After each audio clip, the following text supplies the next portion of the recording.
Tramp Əliyevi siyasi məhbus sayılan bütün şəxsləri azad etməyə razı sala bilərmi? Hazırladığı tövsiyələr və hesabatlarla ABŞ-ın xarici siyasətinə təsir etmək gücünə malik analitik mərkəz təkliflə çıxış eləyib.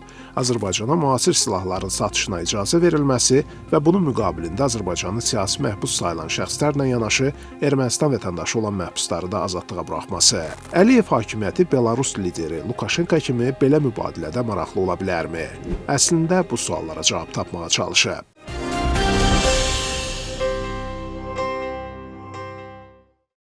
ABŞ-dakı Atlantika Şurasının təhlil mərkəzi Tramp administrasiyasına Azərbaycan üçün silah satışına məhdudiyyətlərin aradan qaldırılmasını, bunun qarşılığında isə Bakının onlarla siyasi məhbus sayılan şəxsi azadlığa buraxmasını təklif eləyir.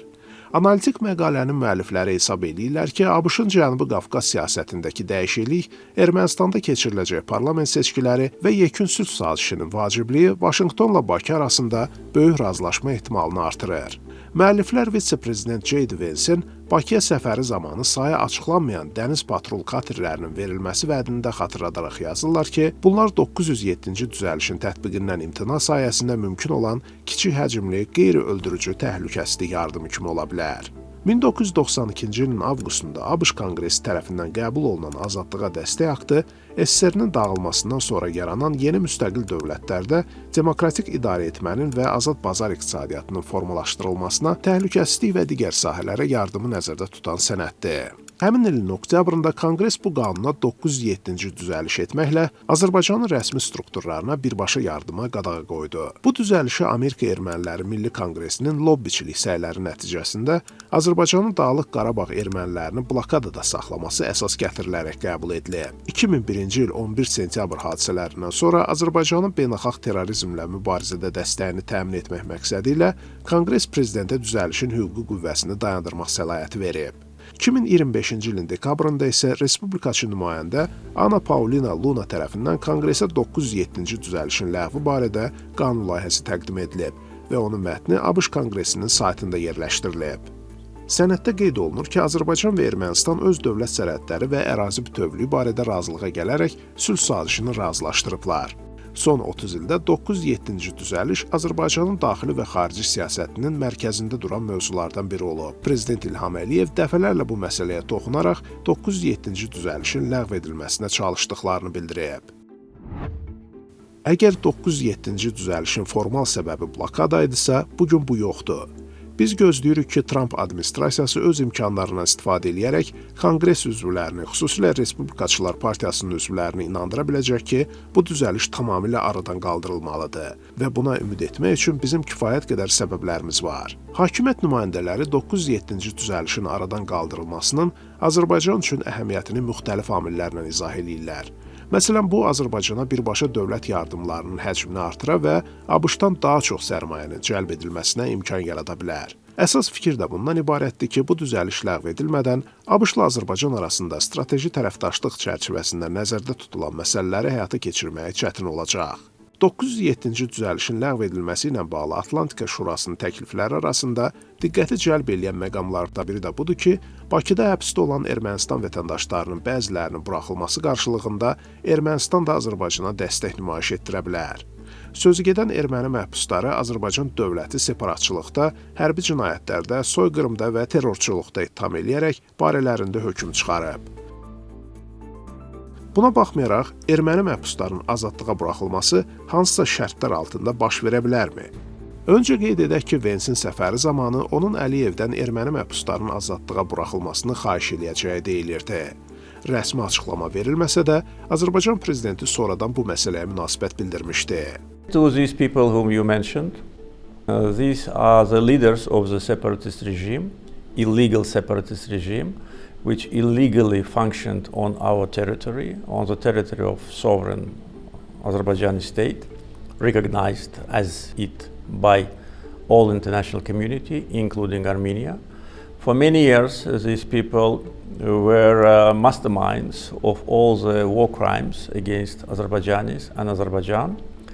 And they were brought to justice. They were detained in Karabakh as a result of our military operation. and brought to justice. Siyasi baxışları Azərbaycan hakimiyyətinin mövqeyi ilə üst-üstə düşən politoloq Fərhad Məmmədov Azadlıq Radiosunun sualına cavabında bildirib ki, ötən ilin 8 avqustunda Ağ Evdə sülh sənədinin paraflanmasından sonra erməni diasporunda fikir ayrılığı yaranıb. Daha radikal qrup ümumiyyətlə hər hansısa bir sülh prosesini qəbul etmir. Digər bir qrup isə sülh prosesini Trumpın öncülüyü ilə dəstəkləyərək, lakin ön şərtləri irəli sürülməsini təklif elədi. Hal-hazırda bu məqalədə çıxış eləyir və 907-ci düzəlişin ləğvini şərtləndirmək niyyətindədirlər və təklif eləyirlər Trump administrasiyasına. Bu məsələdə Azərbaycan mövqeyi qətidir ki, həbsdə olan Ermənistan vətəndaşları hərbi cinayətlərdə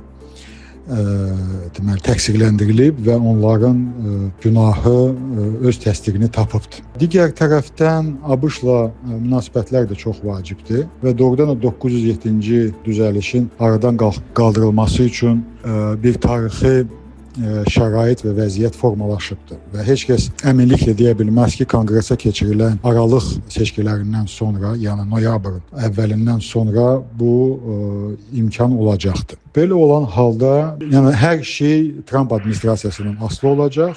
Bəs Azərbaycan hakimiyyəti 907-ci düzəlişin aradan qaldırılması müqabilində beynəlxalq təşkilatlar tərəfindən siyasi məhbus kimi tanınan ictimai fəalları və media nümayəndələrini azad edə bilərmi?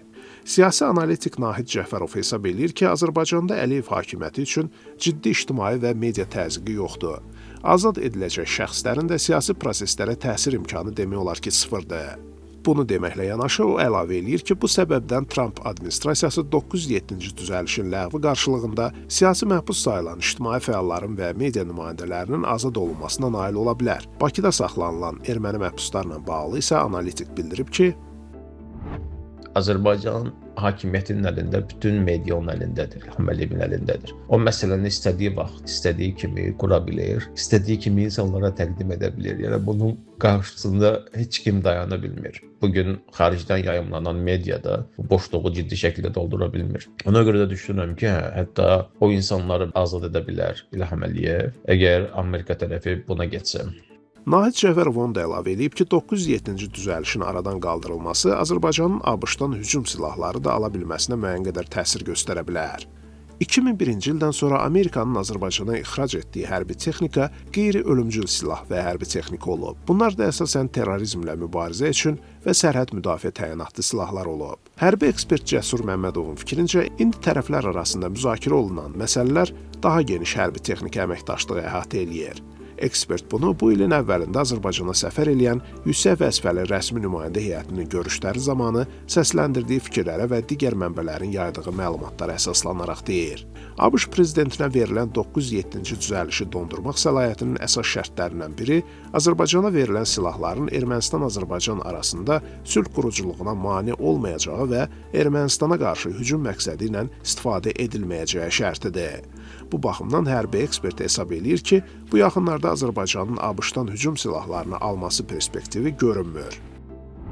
ABŞ silah satışını reallaşdıran zaman qarşı ölkədən siyasi islahatlarla bağlı tələblər ortaya qoyur. Yəni və bu rəsmi Bakı əgər belə bir qarşıda bir əməkdaşlıq prosesi başlayacaqsa, bu siyasi islahatlar şərtlərinə necə cavab verəcəyi sual altındadır. Yəni çətindir bu barədə hər hansı bir proqnoz irəli sürmək.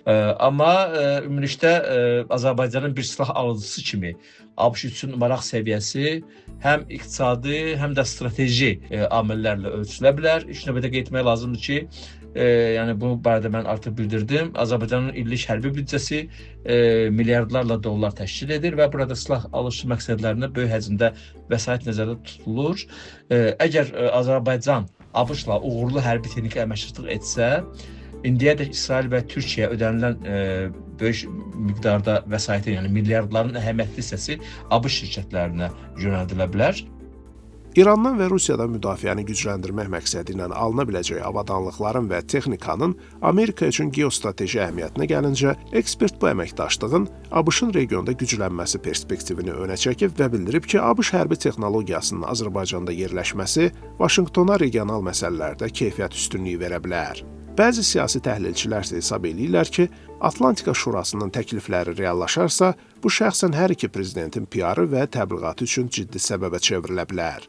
Əliyev üçün bu 30 illik diplomatiya tarixində böyük uğur kimi qələmə verilə bilər. Donald Trumpın isə belə böyük razılaşma həm insan haqları sayəsində töhfə verən, həm də Amerika büdcəsi üçün milyardlarla dollarlıq mənfəətli sazişlərə imza atan prezident imicinə əlavə dividendlər gətirə bilər.